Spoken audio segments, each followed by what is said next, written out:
Hello everyone, it's Brett here, Lionheart84, and I'm doing this video for you really, Blayne, just a quick look at some of my avocados and the various stages and conditions they're in. This tall one here, hopefully you can see, is one that I bought last summer from Sutton's. It's just obviously a seedling avocado, it's not a grafted plant, and I had ideas that I might use it as a rootstock when it gets big enough. To perhaps graft a name variety on, if I can get my hands on either a name variety or perhaps one that's been surviving outside over here and fruiting in this country. It'd be, I don't know what the rootstock's going to be, it's probably just a Hass, and I should think it was grown in Holland and then sold to Sutton's, who have then resold them over here, but it's doing fine. It's in a small pot. I've kept it in a small pot deliberately so that it doesn't suffer from the root problems I've had with my other avocados. And it's a little, because it's top heavy, it could do with being in a bigger pot. It's very prone to falling over at the moment, so I'll pause the video temporarily and move it back to where it was in the kitchen and give it some water, and then I'll carry on with covering the other plants. Basically, these are particularly for your interest, Blayne, as I said, as I know you're into your avocados. This is my only grafted variety, which I featured a week or so ago, the bacon. The graft is here and the top stem had completely died back. Now, unfortunately, it's still dying back here and showing black on it, but I'm going to leave it anyway.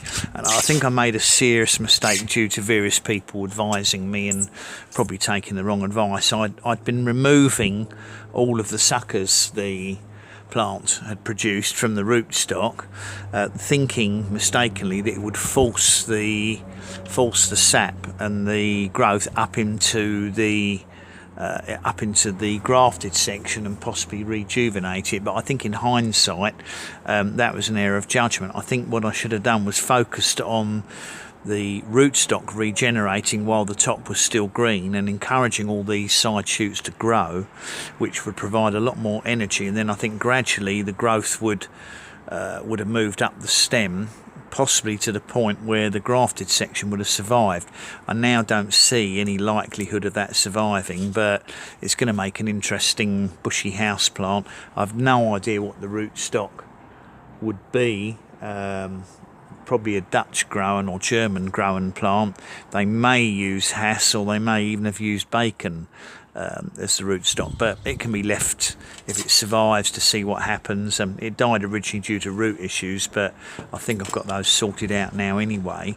Now, just quickly running through what else I've got. This stone here, which is now, as you can see, germinating, providing roots, is one of the bacon avocados that I bought from Spain as fresh fruit, so I know it's a bacon, which is what particularly interested me to grow, as they're a hardier variety. This one, which was a particularly large stone, was, I believe, a Caribbean avocado of some sort, because it was a particularly large green fruit, not a small darker brown one, which would normally be a Hass. This one here is definitely a Hass. It's a stone that I ate a lot of avocados, and this was a stone I germinated from one of my Hass plants. This one here is also a Hass.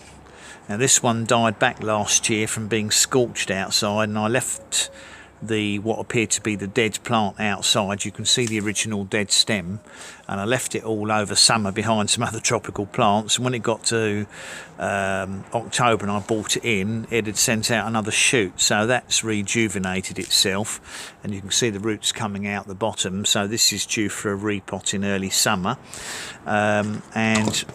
There it goes, knocking the water over on camera. That makes for good video. And this other one here is the one that I germinated last summer, which is also, this will be a Hass, I'm sure, as well.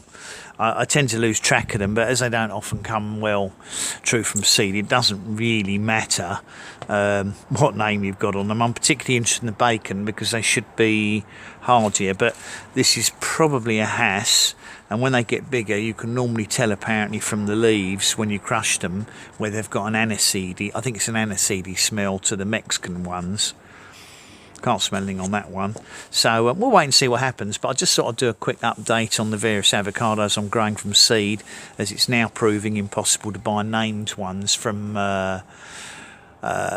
Europe. They're currently banned from import because of some virus problems that the UK doesn't want to import anyway, but it's very, very difficult to buy avocados in Europe and ship the plants here anyway, because most suppliers aren't prepared to supply phytosanitary certificates. So you're really at the moment restricted to sowing seeds and growing them for fun, and one day, who knows, if you can keep them alive, you might see some flowers on your plants. But it's a bit of fun anyway, and kids like growing them as well. Anyway, thanks for watching that short video on my avocados, much appreciate it. Please give me a thumbs up. You can obviously share the video if you think anyone's in the least bit interested. Love it if you subscribe to my channel if you haven't done so already, and remember to hit the bell if you'd like to get updates on new videos as they come out. I'll see you all soon. Brett out for now.